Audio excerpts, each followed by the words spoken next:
ಈಗ ಬೆಂಗಳೂರಿನ ಇತರ ಸುದ್ದಿಗಳನ್ನು ಫಟಾಫಟ್ ಅಂತ ನೋಡೋಣ. ಜಸ್ಟ್ 5 ನಲ್ಲಿ ಅಜಯ್ ಕುಮಾರ್ ಕಶ್ಯಪ್ ಎಂಬುವವರು ನಾನು ಕುಡಿಯದೇ ಇದ್ದಾಗಲೂ ಪಾಸಿಟಿವ್ ಅಂತ ತೋರಿಸಿದೆ. ಅಲ್ಲದೆ ಕಾರ್ ಸೀಸ್ ಮಾಡಿ 10,000 ದಂಡ ವಿಧಿಸಿದ್ದಾರೆ ಅಂತ ರಿಟ್ ಅರ್ಜಿ ಸಲ್ಲಿಸಿದ್ರು. ಆದರೆ ಲ್ಯಾಬ್ನಲ್ಲಿ ಟೆಸ್ಟ್ ಮಾಡಿಸಿದಾಗ ನೆಗೆಟಿವ್ ಬಂದಿದೆ ಅಂತ ಆರೋಪಿಸಿದ್ರು. ಹೀಗಾಗಿ ಯಂತ್ರಗಳ ವಿಶ್ವಾಸಾರ್ಹತೆ ಬಗ್ಗೆ ಉತ್ತರಿಸಿ ಅಂತ ಸರ್ಕಾರ ಮತ್ತು ಟ್ರಾಫಿಕ್ ಪೊಲೀಸರಿಗೆ ನೋಟಿಸ್ ಕೊಟ್ಟಿದೆ. ನಕಲಿ ವೈದ್ಯರ ನಿಯಂತ್ರಣಕ್ಕೆ ಆರೋಗ್ಯ ಇಲಾಖೆ ದಂಡಾಸ್ತ್ರ ಪ್ರಯೋಗಕ್ಕೆ ಮುಂದಾಗಿದೆ. ಕೆಲ ದಿನಗಳ ಹಿಂದಷ್ಟೇ ಪ್ರತಿಷ್ಠಿತ ಕೋರಮಂಗಲದಲ್ಲಿ ಆಯುರ್ವೇದ ಮಾಡಿದ ವೈದ್ಯನೊಬ್ಬ ಕಳೆದ 10 ವರ್ಷಗಳಿಂದಲೂ ಅಲೋಪತಿ ಚಿಕಿತ್ಸೆ ನೀಡ್ತಾ ಇರುವುದು ಬಯಲಾಗಿತ್ತು.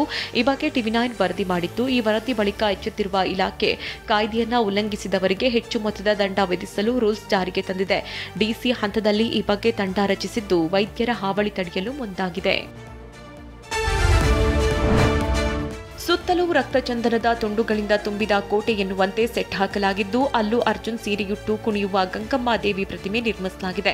18 ಲಕ್ಷ ವೆಚ್ಚದಲ್ಲಿ ಪುಷ್ಪ 2 ಸ್ಟೈಲ್ ಗಣಪನ ನಿರ್ಮಾಣ ಮಾಡಲಾಗಿದೆ. ಇನ್ನು ಇಂದು ನಗರದ 40ಕ್ಕೂ ಹೆಚ್ಚು ಕೆರೆ ಕಲ್ಯಾಣಿಗಳಲ್ಲಿ 2ನೇ ದಿನದ ಗಣೇಶ ಮೂರ್ತಿ ವಿಸರ್ಜನೆ ಮಾಡಲಾಯಿತು. ನಿನ್ನೆ ಒಂದೇ ದಿನ 2,19,000 ಗಣೇಶ ಮೂರ್ತಿಗಳ ವಿಸರ್ಜನೆ ಮಾಡಲಾಗಿದೆ.